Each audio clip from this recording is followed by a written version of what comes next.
విజయ్కి మళ్ళీ 113 మందితో ప్రభుత్వం ఏర్పడదు గవర్నర్.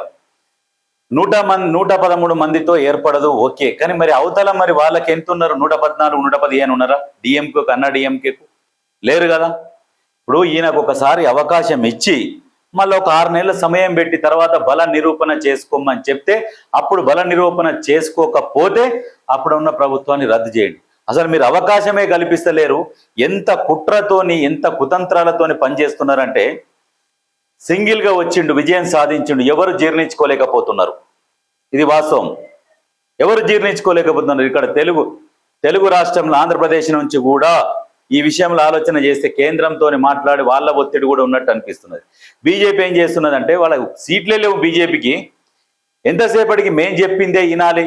113 మంది ఎమ్మెల్యేలతో ఉన్నాయన, ఇక్కడ 1-2 ఎమ్మెల్యేలు లేవు, వాళ్ళు చెప్పినట్టు వినాలట.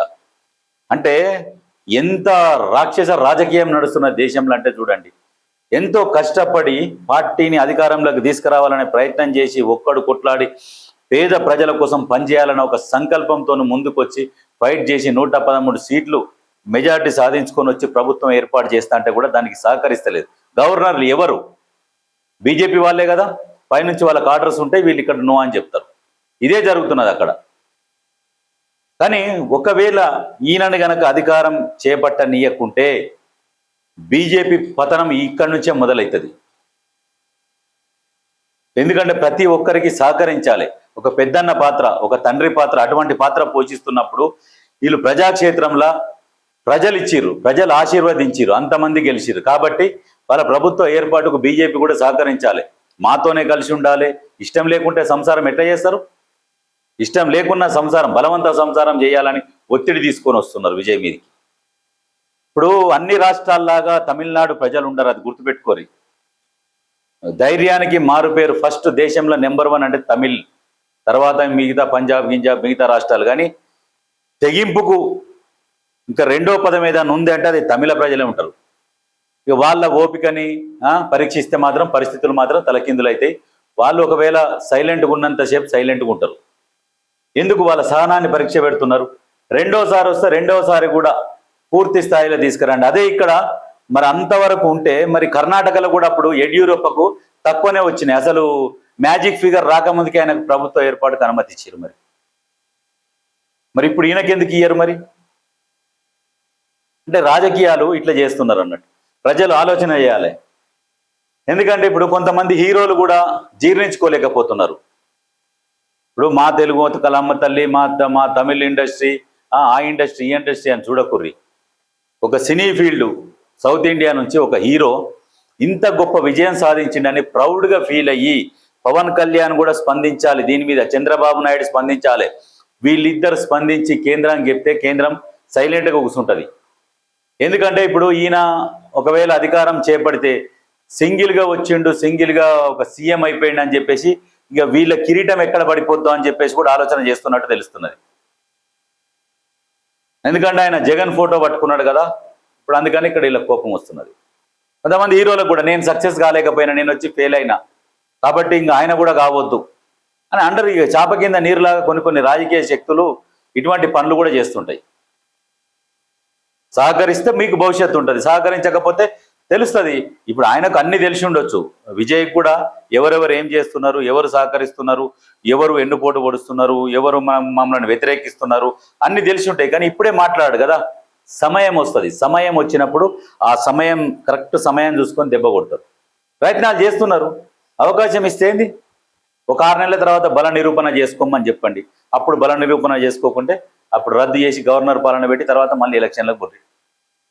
ఇప్పటికి కూడా చెప్తున్నాడు సైలెంట్గా, వేరే వాళ్ళని కనుక ప్రభుత్వ ఏర్పాటుకు ఆహ్వానిస్తే మా 107 మంది ఎమ్మెల్యేలను ఖచ్చితంగా రాజీనామా చేస్తామని చెప్తున్నాడు.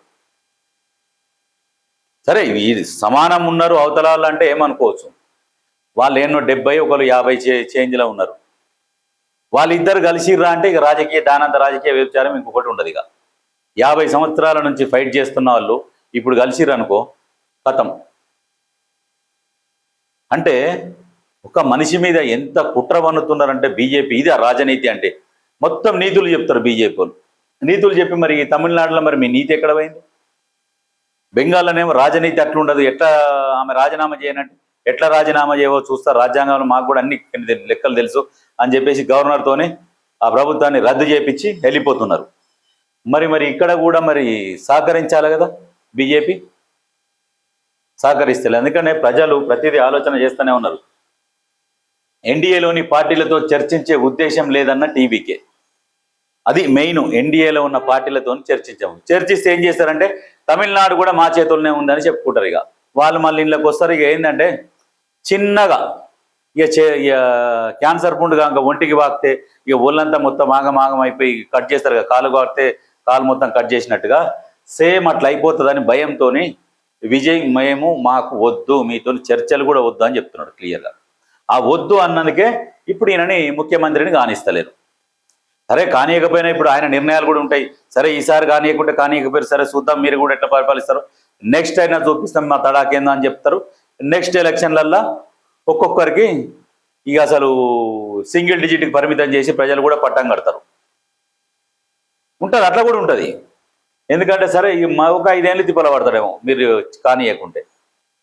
బీజేపీ చెప్పినట్టు నడుచుకుంటున్న గవర్నర్ కాంగ్రెస్ కరెక్టే, అదే నడుచుకుంటారు. మరి వాళ్ళ మనిషిని నిలబెట్టినప్పుడు వాళ్ళు చెప్పినట్టు నడుచుకోకుంటే మీరు చెప్పినట్టు నడుచుకుంటారా? జిల్లా కేంద్రాల్లో ధర్నాలకు పిలుపు, ముందు ప్రభుత్వ ఏర్పాటుకు విజయ్కి ఛాన్స్ ఇవ్వాలన్న స్టాలిన్ కూడా చెప్తున్నాడు. ప్రభుత్వ ఏర్పాటుకు సహకరించాలి, ఇవ్వండి, ఛాన్స్ ఇవ్వండి. 6 నెలల పాటు మేము కూడా ఏమీ మాట్లాడడం, 6 నెలల తర్వాత బల నిరూపించుకోవాలని చెప్పేసి అప్పుడు పెడతారు, ప్రతిపాదనలు పెడతారు. అప్పుడు బల నిరూపణ చేసుకోకపోతే అప్పుడు ప్రభుత్వాన్ని రద్దు చేయండి.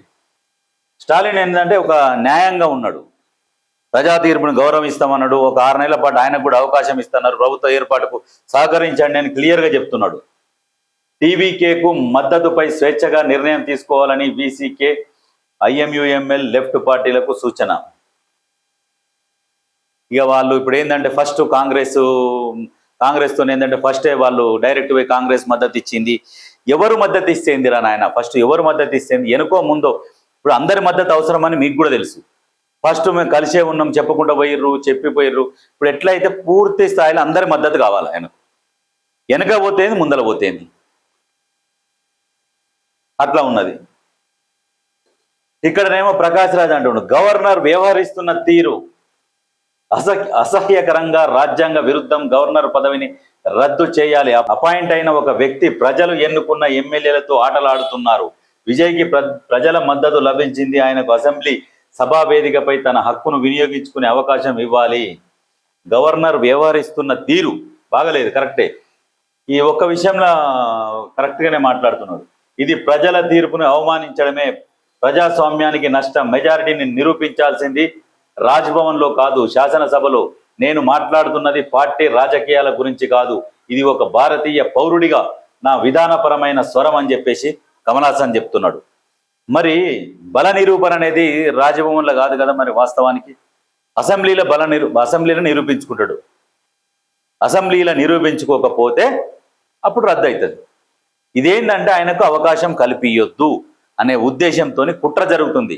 తమిళనాడులో కుట్ర జరుగుతుంది, రేపు ఎక్కడైనా కుట్ర జరుగుతుంది. బీజేపీ ఇటువంటి రాజకీయాలు చేయొద్దు. ఇటువంటి రాజకీయాలు చేస్తే చాలా భవిష్యత్తులో మాత్రం చాలా ప్రమాదం.